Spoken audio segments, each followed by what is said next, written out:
Welcome to the Miscellaneous Talks podcast, where we explore various facets of life abroad.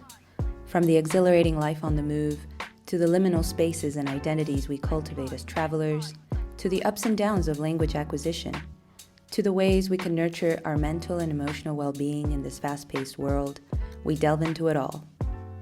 I'm Michelle, your host, and I'm an English teacher by day and a writer and thinker by night. A third culture kid by definition, I've been traveling for as long as I can remember. I'm fluent in 3 languages and currently learning 2 more. So I can say fairly confidently that I've encountered or witnessed the many blessings and curses of 21st century mobility. And I'd like to share my thoughts with you. Welcome to my podcast.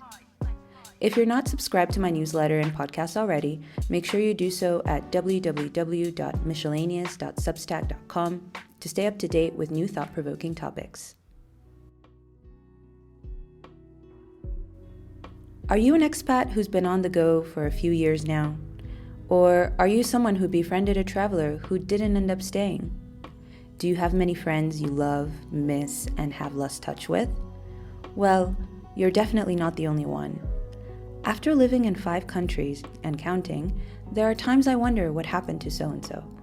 I wonder if they wonder about me as well. These lost friendships get washed away by the waves of time, and some very well should, but others, dare we admit, we wish would have remained. Maybe I can check their Facebook. Maybe I can write a quick message. But something about it is never quite the same, and so we end up not writing anything at all. Luckily, we're not the only ones who feel that way. While many people see friendships with expats or expat friendships as an opportunity for cultural exchange, or just helping each other out in bureaucratic offices, most seem to agree that it's a friendship like any other, and that when the goodbye rolls around, it's pretty hard. The idea that we'll meet again makes the goodbye bearable, but it's a goodbye nevertheless. I'm reminded of my friends in Shanghai, Melbourne, DC, Ulaanbaatar, otherwise known as UB, and how happy I would be to see them again. Now that I live in Mexico, I look around and wonder how many of these beautiful faces I'll actually take with me when I go.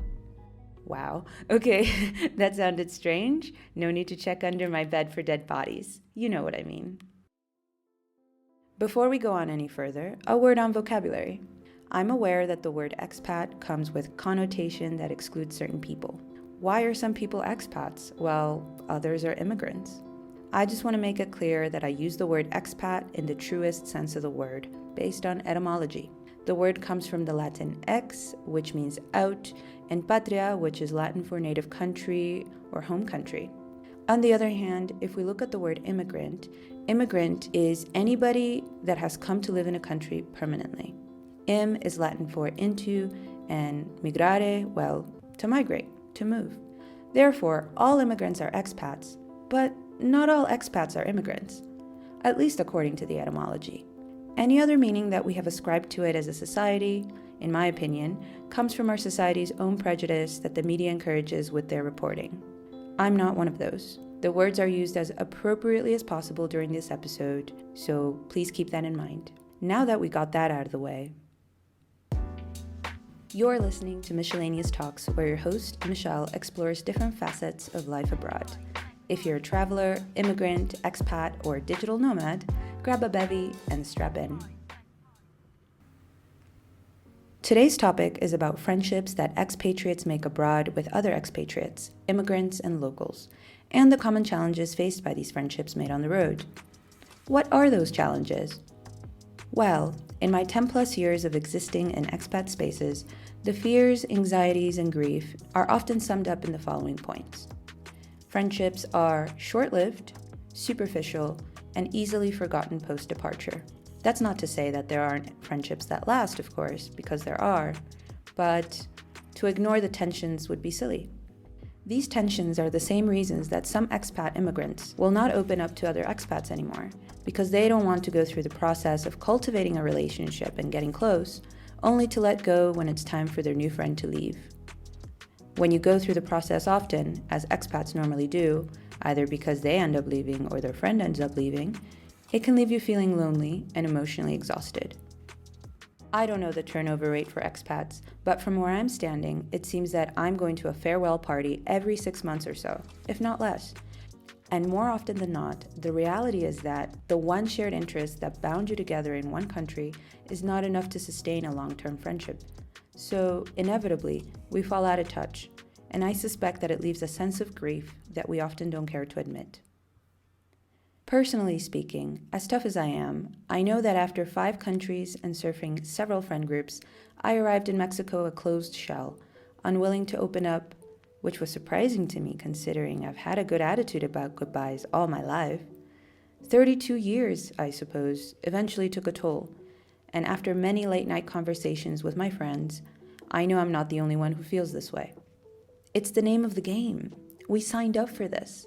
It's bittersweet. But it is what it is.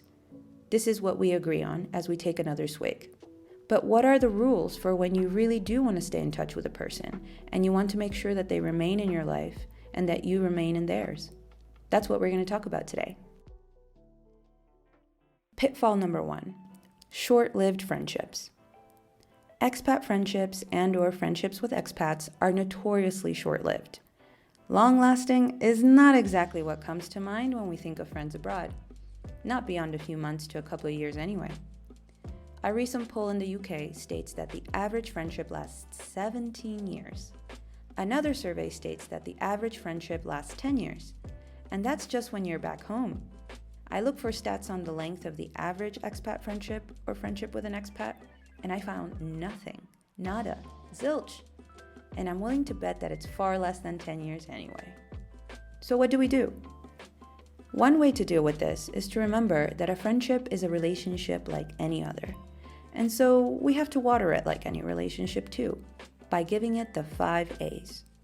The 5 A's are attention, acceptance, appreciation, affection, and allowing. And hey, if the friendship fizzles out, then it fizzles out. Sometimes it's good to let things run their course. But let's not have less meaningful relationships just because we stopped caring for it. And caring for it requires these 5 A's. Some ideas to put these 5 A's into practice would be to schedule a call to catch up and give them your undivided attention. Really listen to the minor or major life changes they're experiencing. Remind them how you accept and appreciate their quirks and their time.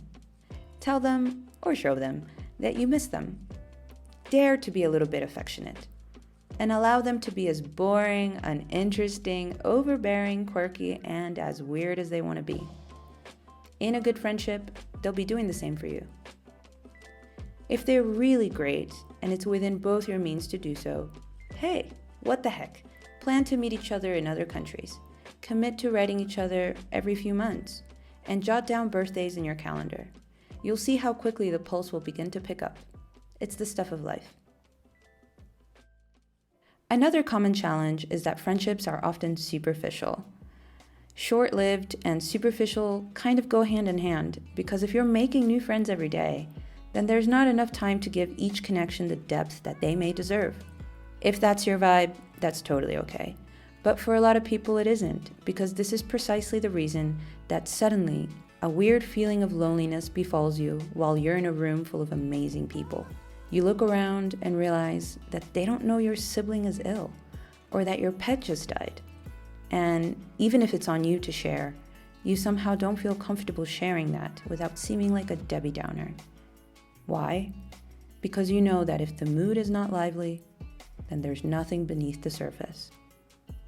This is a symptom of superficiality and a sign that not enough time has passed for any meaningful bond to germinate.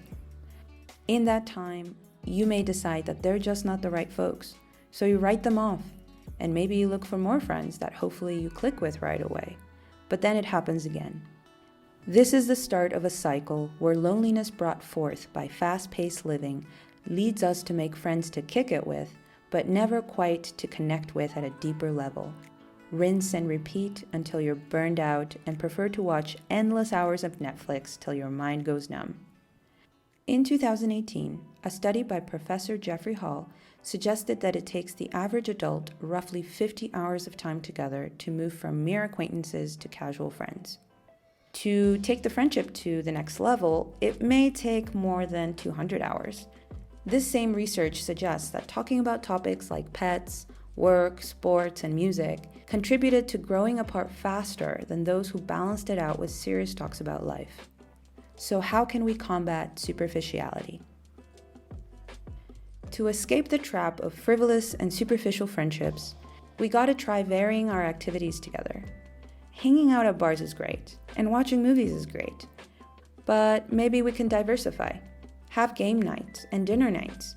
Go to events where you're surrounded by tons of people, but also organize things where it's just you and them to allow for more intimate conversations. Once there's an ocean between you, these can be translated to Zoom events if you so wish to continue. The point is, a fun time is always great, but there is such a thing as overdosing on fun. We all need a little depth from time to time. And yes, you can also drown a friendship in the deep end of the pool if all you do is talk about deep topics. So balance is key. Take a moment to evaluate your friendships and see which ones need a little bit more frivolity and which ones need a little more depth. Then mix it all up. For flavor, add sugar, spice, and everything nice. Just kidding. So here we are. We've put in the heartfelt effort to make sure the friendship is not short-lived. And we've put in the effort to make sure it's not superficial. And we're all feeling pretty good. But now your friend got a new opportunity in Dubai, and you're going to stick around in Mexico City for a little while longer. Or maybe you're the one who got a job opportunity in Dubai, and your friend is the one who's going to stick around a little longer. 3 farewell parties later, it begins to set in that you're really leaving. The neatly packed suitcases allude to an exciting new adventure, but at the price of your new friends. And it may sound bad, but it's the price you're willing to pay. And you know that they would very much do the same, so there's no hard feelings. But still, the grief lingers. A sense of loss can be felt when the friend leaves, or both friends go their separate ways. And despite some efforts, maybe the contact turns into nothing more than Facebook likes or Instagram reactions, and messages left unread. The friendships become a relic of a time spent someplace.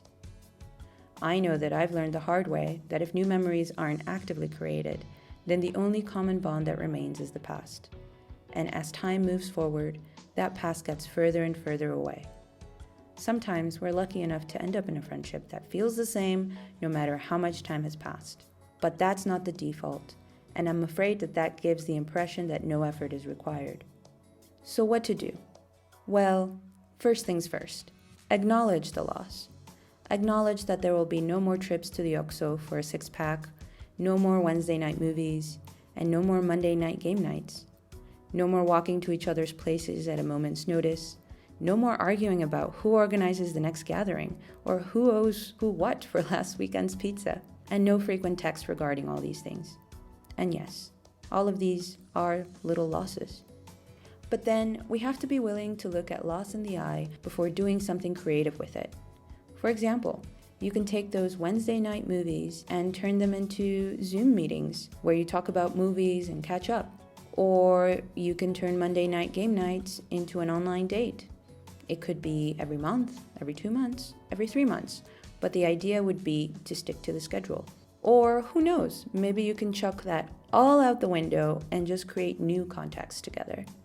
For example, what is your friend good at? Programming, scrapbooking, design? What are you good at? What are your friend's future goals? Maybe you have skills that will help your friend in their future endeavor, or maybe they have skills that can help you in yours. And hey, don't get me wrong, this isn't about using each other. It's about staying in each other's lives and helping each other out. What are friends for, after all?